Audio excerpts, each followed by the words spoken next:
Rejoignez Benoît Dutrisac en temps réel par courriel. Dutrisac@commercialcube.radio. La rencontre du Rocher du Trisac. Dans ce cas-ci, est-ce que c'est criminel? Pas en tout. Une dualité qui rassemble les idées. Mais non, tu peux pas dire ça. On rembobine cette affaire-là. Non. Prends soin de toi, là. Oui, Hein, tu me tu protèges. sais. Je le sais. Contre toi-même. La rencontre du Rocher du Trisac. Écoute, Benoît, quand Ouais. je parle. Je t'écoute tout le temps. Je sais pas pourquoi tu me dis ça. Ben, je sais pas, monsieur, parce que ça fait. C'est Ça une fait blague, c'est une je pense que ça vieille fait 6 ans que ça roule, Ça cette affaire-là. roule, ça fait un bout. Ah hein? ouais, ça fait On va longtemps. commencer à entendre l'aiguille écorchée de disque. Es-tu en train de me traiter, moi, de disque rayé du Est-ce Trisac? que c'est ça que j'ai dit? Ben, te laisse entendre que. En tout cas, bref. Écoute, je veux absolument te parler de cette histoire. Oui, René Wilkin. René Wilkin, donc, les gens se souviendront d'elle, finaliste à La Voix 2. Une voix absolument exceptionnelle. Donc, une chanteuse excessivement talentueuse. Et la raison pour laquelle on parle d'elle aujourd'hui, c'est que en ce moment, c'est comme, tu sais, la semaine de sensibilisation ou le mois ou l'année de la sensibilisation à la grossophobie. C'est quoi la grossophobie? Phobie, c'est une peur irrationnelle de. Mais de façon générale, maintenant, quand tu dis phobie, islamophobie, transphobie, etc., c'est plus associé à une haine de, Ouais. tu sais, un rejet de, un mépris de. Ça. Il y a eu comme un glissement sémantique qui fait ça.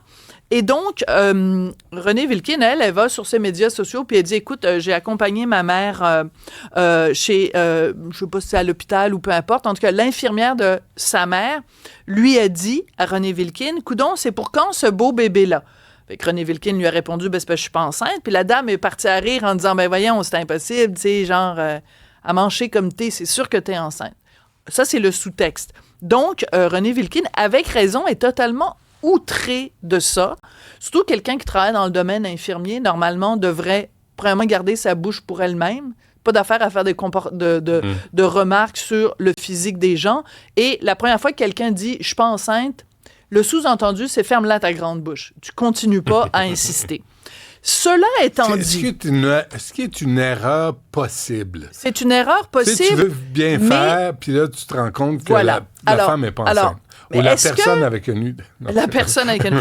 Non, elle commence pas, On toi. commence pas. Donc, la question que je pose aujourd'hui, c'est simplement, et je tiens à le dire, je Oui. trouve que c'est épouvantable ce qui est arrivé à Renée Wilkin, et les gens ne devraient pas faire ce genre de commentaire à quelqu'un qui est un petit peu en surpoids. Ça, c'est la À une base. femme. OK, à une femme ou à un homme, peu importe. Là. Un homme, tu ne demanderas pas Non, s'il est enceinte. non, mais tu peux faire des commentaires dérogatoires sur son physique, par contre. OK? Oui. Bon. Alors, cela étant dit, de partir de ça et de dire, voici un autre exemple de grossophobie, de microagression, etc., moi, je pense qu'il faut un petit peu respirer par le nez. Je te donne un exemple. Il y a quelque temps de ça, Nathalie Simard, elle s'en est jamais cachée. Hein. Nathalie Simard, elle avait pris énormément de poids. Elle a eu une chirurgie bariatrique et elle a fait la une d'un magazine, je sais pas si c'était La Semaine ou Le 7 jours, peu importe, en disant qu'elle était super contente, puis elle était vraiment en pleine forme, puis qu'elle avait perdu beaucoup de poids, puis tout ça. Et elle s'est fait accuser par des militantes contre la grossophobie. Parce qu'il y en a des militants ouais. contre la grossophobie. Tu sais, c'est pas tout le monde qui est... Bon, il y en a qui sont un petit peu plus intenses que d'autres. Ces personnes-là ont accusé Nathalie Simard de faire de la grossophobie parce qu'elle valorisait une certaine minceur ou qu'on associait une perte de poids avec une meilleure santé. À un moment donné, il faut comme juste arrêter de mettre le mot phobie partout sur toutes sortes d'affaires. Nathalie Simard avait à l'époque parfaitement le droit, si elle, dans sa peau, elle se sent mieux après la chirurgie bariatrique, qui sommes-nous pour la traiter, elle, de mépriser les gens gros? Mais l'obésité, là, on a beau dire... C'est un problème de santé. Ben oui, c'est dur sur le système même une épidémie. cardiovasculaire. Oui. Le diabète, les articulations. Je veux dire, c'est réel. Là. Arrêtez de dire que c'est parfait de peser 300-400 livres de plus. C'est pas vrai. C'est pas bon pour le cœur, c'est pas bon pour vous. Puis on vous dit ça parce qu'on vous aime, là. On dit pas ça parce qu'on vous haït. Voilà. Mais on veut que les gens restent en santé. Ben, t'as tout à fait raison. Alors, ça, c'est la première anecdote que je voulais raconter, l'affaire de Nathalie Simard. Moi, j'ai vécu, je vous parle, je partage mon vécu aujourd'hui, OK? Quand j'étais jeune, j'étais maigre comme un clou. Et j'ai beaucoup souffert parce que quand j'étais à l'école secondaire, je me faisais intimider. Il y avait un gars qui s'appelle Marc, et je me souviens de son nom de famille, mais je le dirai pas en ondes, qui, chaque fois qu'il me croisait dans les corridors, me disait « Ah, la maigre! » J'ai vraiment souffert de ça. Mais j'étais vraiment, je te montrerai des photos, là, j'étais rachitique, OK? Bon, les années... c'est moi, Marc. Alors, les années ont passé.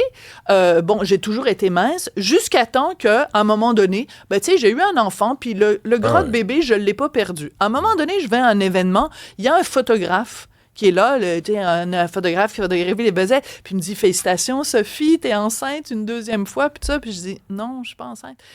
Est-ce que ce gars-là, il a fait de la grossophobie? Non. Il a fait une erreur de bonne foi. Ouais, il a été malhabile. Il a été malhabile. Est-ce que je suis allée sur les médias sociaux pour dire que c'est absolument épouvantable? Non. En même temps, je ne suis pas en surpoids de façon, tu sais, mettons-le, j'ai 40 livres de trop, OK? Mettons, puis des fois, c'est juste 20. Quand j'ai fait Sortez-moi d'ici, j'ai perdu beaucoup de poids. Peu importe. Ce que je veux dire, c'est que il y a des gens qui peuvent souffrir de se faire dire qu'ils sont trop maigres, des gens qui peuvent souffrir de se faire dire qu'ils sont trop gros. Je pense que des deux côtés, il faut que les gens se calment. C'est-à-dire qu'il faut être beaucoup plus respectueux de ce qu'on dit aux gens. Ouais. Mais en même temps, il ne faut pas non plus crier à la grossophobie puis au mépris et à la haine à chaque fois. Puis la discrimination envers les gens minces et maigres. C'est pas drôle moi, j'en non plus. connais, là. Oui. Puis, tu sais, t'as toujours des petites remarques déplaisantes. Coudon, es-tu anorexique? Mange-tu à ta faim? Tu devrais grossir. T'es donc... Bon, c'est niaiseux. Ouais. Ça, c'est niaiseux. Mais c'est lassant. Alors, donc, tout le monde, les commentaires niaiseux des deux bords, de tout bord, on arrête ça. 35-58. Merci, Sophie, de respecter l'horaire du jour. On t'écoute à 2 heures, d'ailleurs. Merci.